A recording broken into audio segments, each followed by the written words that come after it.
اور یادگار خلیفہ عادل، خلیفہ راشد، خلیفۃ المسلمین والمؤمنین ووارث خاتم النبیین ومحافظ رحمت للعالمین صلی اللہ علیہ وآلہ وسلم کی ذات پاک، یعنی حضرت سیدنا عمر بن عبدالعزیز رضی اللہ تعالیٰ عنہ کی ذات پاک۔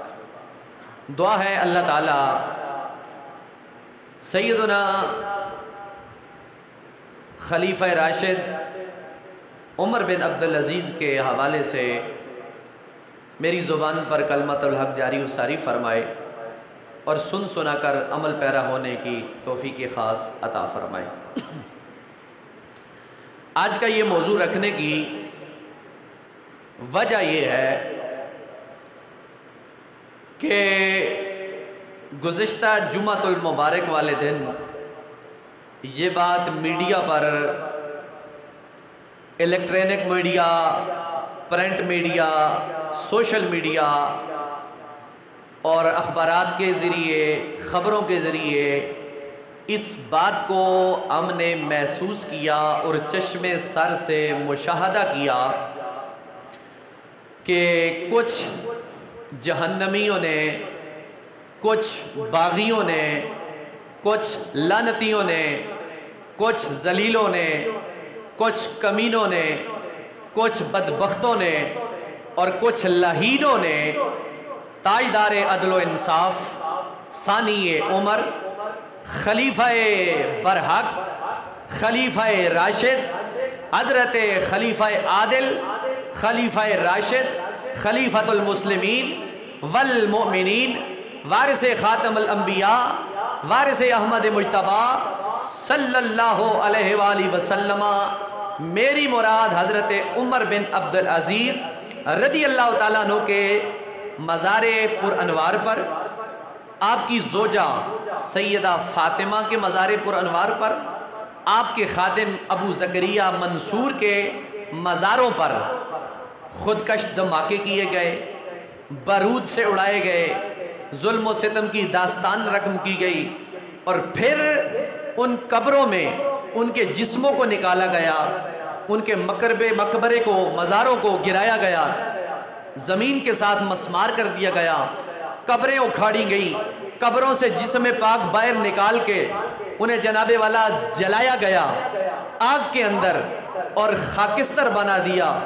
اور انہیں نامعلوم مقام پر اس خاک کو، ان جسموں کو منتقل کر دیا گیا۔ یقیناً اسلام کے اوپر یہ بہت بڑا جہنمیوں کا وار تھا، وار ہے اور وار رہے گا۔ اسلام کے شروع میں لے کر اب تک اور اب سے لے کر صبح قیامت تک اسلام کے ماننے والے علم اسلام کا جھنڈا بلند کرتے تھے، بلند کرتے ہیں اور بلند کرتے رہیں گے، لیکن اسلام کے مخالف یہود و نصارہ، قادیانی، لابی اور گھٹیا سوچ رکھنے والے سیدنا آقا علیہ الصلوۃ والسلام سمیت جمیع انبیاء کرام اور انبیاء کرام کے ماننے والے اہل بیت اطہار، اصحاب پیغمبر، تبع تابعین، اولیاء کاملین، ان کے مزاروں کو، ان کی مسجدوں کو، ان کے مقبروں کو، ان کی ذاتیات کو، ان کی شناخت کو امت سے محروم کر دینا چاہتے ہیں، اور اس دن سے لے کر آج تک یہ اپنی تقدو میں یہ لگے ہوئے ہیں کہ کسی طرح نشان سیدنا صدیق اکبر مٹ جائے، کسی طرح نشان سیدنا فاروق اعظم مٹ جائے، کسی طرح سیدنا عثمان ذو النورین کی شناخت اور محبت مومنوں کو سینے سے نکل جائے،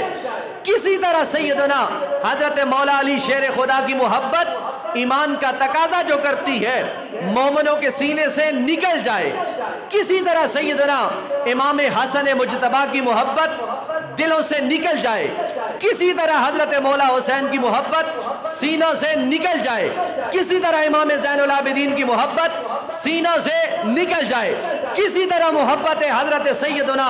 آل بیت اطہار نکل جائے، کسی طرح محبت صحابہ کرام نکل جائے، کسی طرح محبت اولیاء کاملین نکل جائے، کسی طرح تبع تابعین کی محبت سینوں سے نکل جائے،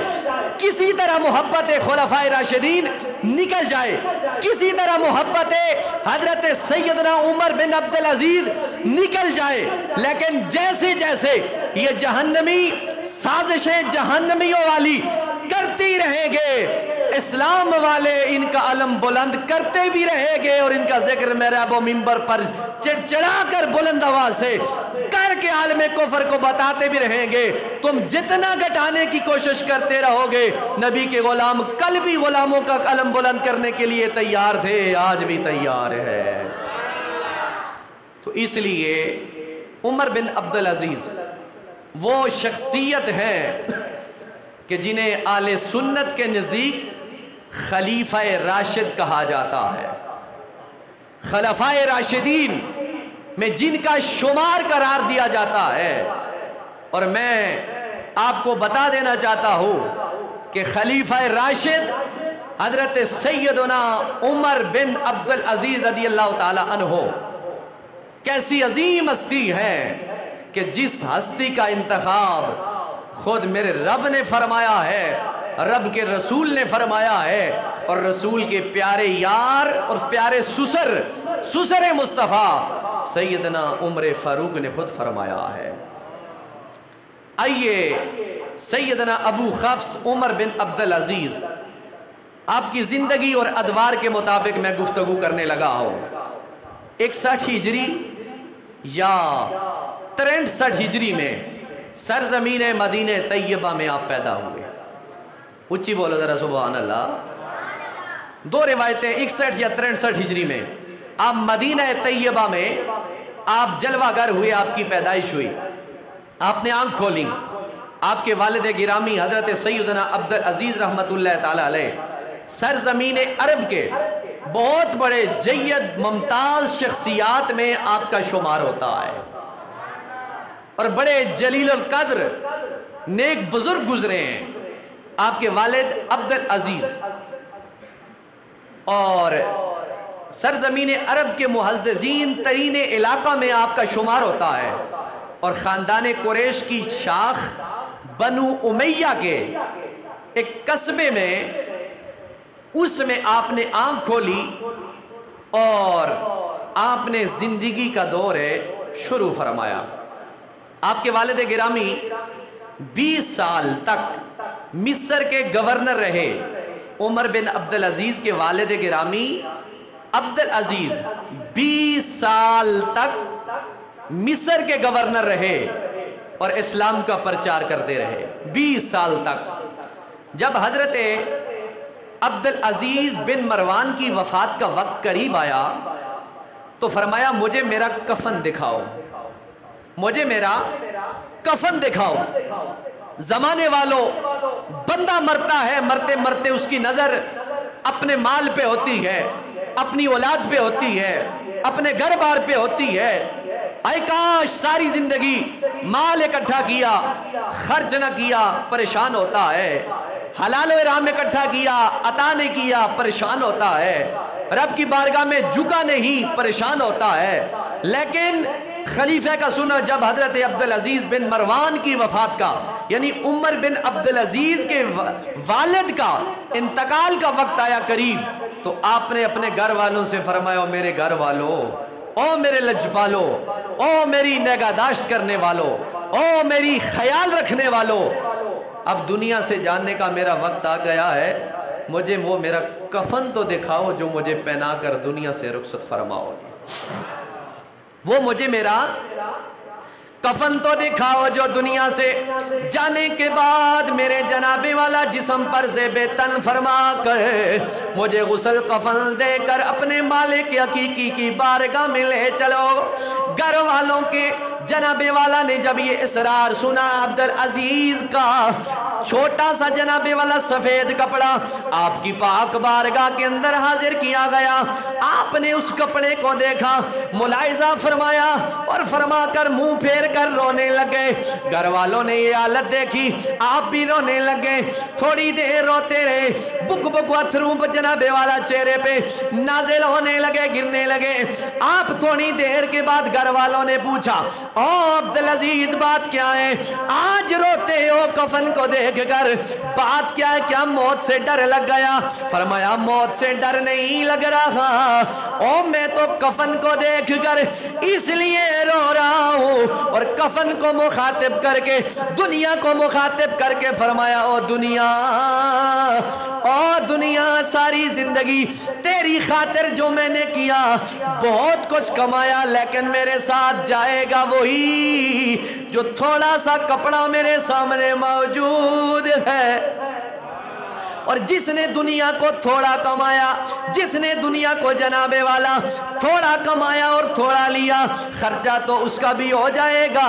گزارا تو اس کا بھی ہو جائے گا، لیکن میں یہ چاہتا ہوں جب پروردگار عالم کی بارگاہ میں میرا سامنا ہوگا تو میں اپنے پاک پروردگار کی بارگاہ میں جب پیش کیا جاؤں تو رب العالمین مجھے دیکھ کر میری عاجزی ان کے ساری کو دیکھ کر میری بخشش بھی فرما دے گا اور میرے حال پہ نظر کرم بھی فرما دے گا۔ حضرت عمر بن عبدالعزیز، آپ کے والد عبدالعزیز نے یہ جناب والا سلسلہ کیا، فرمایا آ دنیا تیری طرف جو جائے گا وہ دھوکے ہی میں رہے گا، جو اپنے مالک حقیقی کی طرف جائے گا وہ دھوکے میں نہیں بلکہ دنیا والے کہیں گے یہ دھوکے میں ہے، دنیا بنانے والا رب کہے گا یہ بڑے فائدے میں زندگی گزار رہا ہے۔ آئیے ذرا توجہ فرمائیے، حضرت عمر بن عبدالعزیز، سیدنا عمر بن عبدالعزیز، آپ کے جناب والا سیدنا عمر بن عبدالعزیز کہتے ہیں میں نے اپنے والد کی وفات کے بعد خواب میں اپنے والد کو دیکھا، اور خواب میں دیکھ کر جناب والا کس منظر عالم میں دیکھا؟ کہتے ہیں اپنے والد کو ایک باغ میں دیکھا، اس باغ میں چہل قدمی کر رہے ہیں، بڑے مزے مزے کے ساتھ ٹہل رہے ہیں۔ کہتے ہیں میں نے خواب میں ہی پوچھا ابا جان ایو الاعمال وجدت افضل، او ابا جان مرنے کے بعد کس عمل کو آپ نے افضل ترین پایا ہے کہ جس کی وجہ سے باغ میں بڑی خوشی کشی کے ساتھ ٹہل رہے ہیں، چہل قدمی کر رہے ہیں؟ بات کیا ہے؟ آپ نے فرمایا جب سوال سنا بیٹے کا تو جواب دیا میرے بیٹا استغفر اللہ، او میں دنیا میں اپنے پروردگار کی بارگاہ میں زیادہ استغفار کرتا تھا، زیادہ استغفار کی وجہ سے میرے اللہ نے میرے حال پر رحم فرما کر میری بخشش و مغفرت فرما دی ہے، میری بخشش فرما دی ہے۔ تو